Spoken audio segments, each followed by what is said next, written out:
할렐루야. 오늘도 참으로 좋은 날입니다.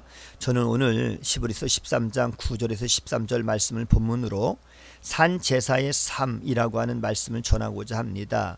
이 시간 말씀을 듣는 모든 분들에게 하나님께서 은혜 주시기를 원합니다. 예수님은 자신을 하나님이 기뻐하시는 제물로 온전히 드리심으로 본을 보이셨습니다. 모든 성도는 예수님의 본을 따라서 하나님이 기뻐하시는 산제사의 삶을 살아야 하는데요. 오늘 본문을 통해서 어떻게 그리스도의 이 삶을 본받아서 산제사의 삶을 살 수 있는지에 대하여 함께 은혜를 나누기를 원합니다. 첫째, 이 산제사의 삶을 살기 위해서는 그리스도의 십자가의 길을 따르는 삶을 살아야 되는데요.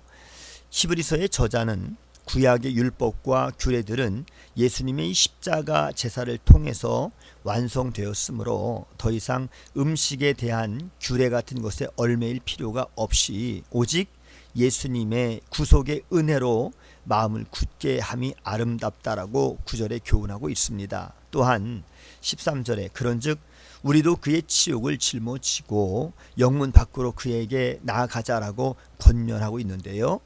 이는 마태복음 16장 24절에 누구든지 나를 따라오려거든 자기를 부인하고 자기 십자가를 지고 나를 따를 것이니라 라고 말씀하신 예수님의 말씀과 같은 맥락인 것입니다. 예수님께서 십자가를 지심으로 하나님 앞에 온전한 제물로 자신을 드림같이 우리도 진리와 의를 위해서 고난에 동참해야 한다는 것입니다. 바울은 이렇게 그리스도의 십자가의 길을 따라가는 삶에 대하여 골로새서 1장 24절에 나는 이제 너희를 위하여 받는 괴로움을 기뻐하고 그리스도의 남은 고난을 그의 몸된 교회를 위하여 내 육체에 채우노라 라고 고백을 했습니다. 둘째, 산제사의 삶을 살기 위해서는 찬송의 제사로 주님의 이름을 증언하는 삶인 것입니다. 예수님의 이 구속의 은혜로 구원을 받고 그리스도의 십자가 고난의 길을 따라가는 성도들은 예수로 말미암아 항상 하나님께 찬송의 제사를 드리게 되는데요. 이는 주의 이름을 증언하는 입술의 열매인 것입니다.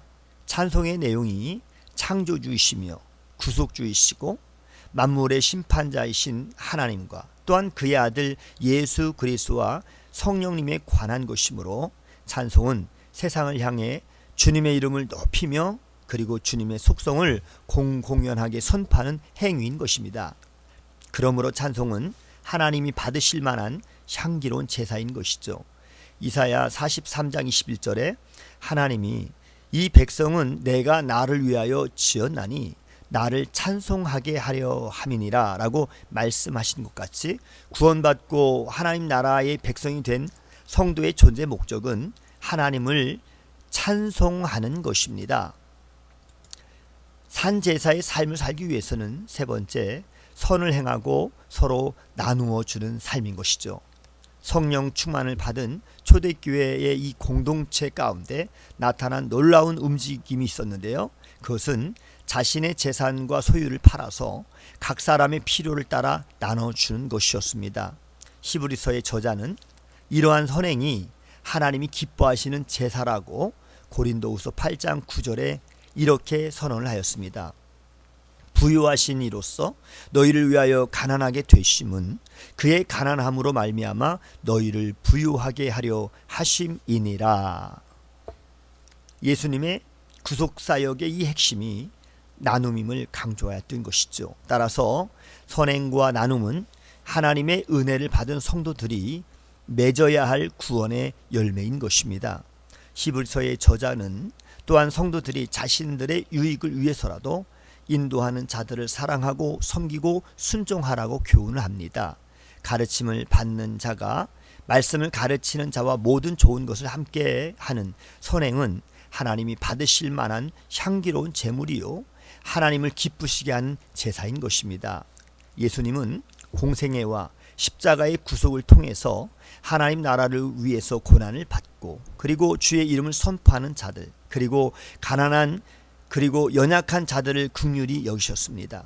성도는 주님의 이러한 순종과 헌신과 사랑과 섬김을 본받아서 날마다 하나님을 기쁘시게 하는 산 제사의 삶을 살아야 하는 것입니다. 오늘도 하나님께서 기뻐하시는 산 제사의 삶을 사시는 그러한 복된 하루가 되시기를 주님의 이름으로 축복합니다. 샬롬.